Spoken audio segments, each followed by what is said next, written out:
And I started praying this prayer. I asked God this. I said, Lord, I need you to walk with me as I walk this journey. And when I come into a place in the road where I no longer have the strength to take another step, I need you to carry me the rest of the way. Some of y'all under the sound of my voice, whether you're watching this live or whether you're watching this on a replay, some of you may be facing something where you feel like, Lord, I don't have the strength to take another step. When there's sometimes when the sheep are following the shepherd, there may be a sheep that hurts its leg or is getting dehydrated and it doesn't feel like it has the strength to keep up with the others. You know what that shepherd would do? He'll take that sheep, he'll pick it up and he'll carry it, or he'll hoist it up over his head onto his shoulders and carry that sheep when that sheep can't walk on its own. Y'all understand what I'm telling you? Some of y'all on the sound of my voice, some of y'all that are watching this, you are in a place, you're in the valley of decision. You're caught between two opinions. You don't know where to go. And you're like, Lord, I don't have the strength. Sometimes we don't have the strength to even get out the bed. We're under so much pressure. But we are only under pressure and only lack the strength because we refuse to give it to him. We say we give it to him, but then we take the reins right back. No, if you're going to give it to him all the way and leave it there. He is responsible for you if you are a sheep. Now, if you are a goat, if God tell you to do something and you don't obey, if God is trying to get you to understand and submit to his word and you refuse to submit, always trying to do things on our own, always trying to do things by ourselves, when we think when God, we want God to lead us through the hardship, but then when we start to see the sunshine a little bit, now all of a sudden we want to take over. God, you can't do like with God. You can't be a goat and follow Jesus. You can't be. Matter of fact, Jesus said that he's going to have the sheep are going to go to his right side, the goats are going to go on his left. You can't have a goat mentality and follow Christ. You're going to ram heads every time. Let me tell you something. God is not going to let nobody in his kingdom that is not obedient. God is not going to, let me say this right here. Grown folks cannot enter the kingdom. Y'all may not understand what I just said right there. I said grown folks cannot enter the kingdom.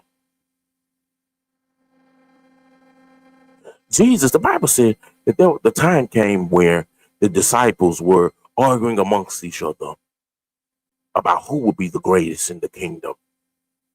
While they were arguing, Jesus called for a child. The child came to him and he set the child in the midst of them. And he said, unless you be like this little child, you will not enter the kingdom. There's only one grown person in the kingdom. That's God. He is the only adult in the kingdom. The rest of us have to be children. The rest of us have to take on a childlike mindset.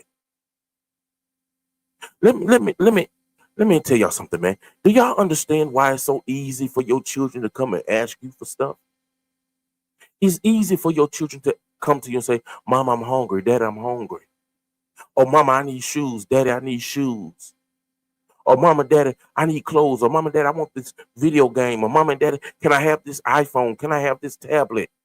You want to know why they are so faithful in asking you?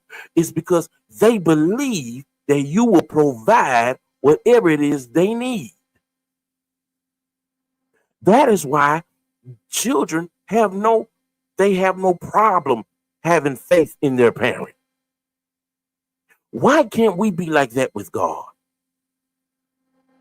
We are trying to serve God with our own grown intellectual thinking when God is saying, I don't need you to be a grown intellect. I need you to be a child. You depend upon me like your children depend upon you. You look to me like your children look to you. You follow me like your children follow you. If you were right now to pack up all your bags and move and get ready to move out your house, guess what? Your children ain't got no choice. They got to pack their bags because as you go, your children go. God is the same way. As God goes, we should go. As Jesus goes, we should go. Just like you are responsible for your children, Jesus is responsible for us. That's one of the reasons why Satan hates family, because family is symbolic to Christ. That's why Satan wants to wants to get our children, because he don't want us to understand that if we come into the mindset of, you know what, just like my child depends upon me, I need to be dependent on Jesus. Just like my child believes that, you know what, even if there's no food in the refrigerator, my child believes that somewhere along the line today, mom and daddy gonna come through and I'm gonna eat. Just like your children believe in you, you and I should believe in God. I don't care if the bill is due and they're gonna cut it off at 10 a.m. and it's 9:58. You got to believe God, because God will come through for you. You don't know what God will do.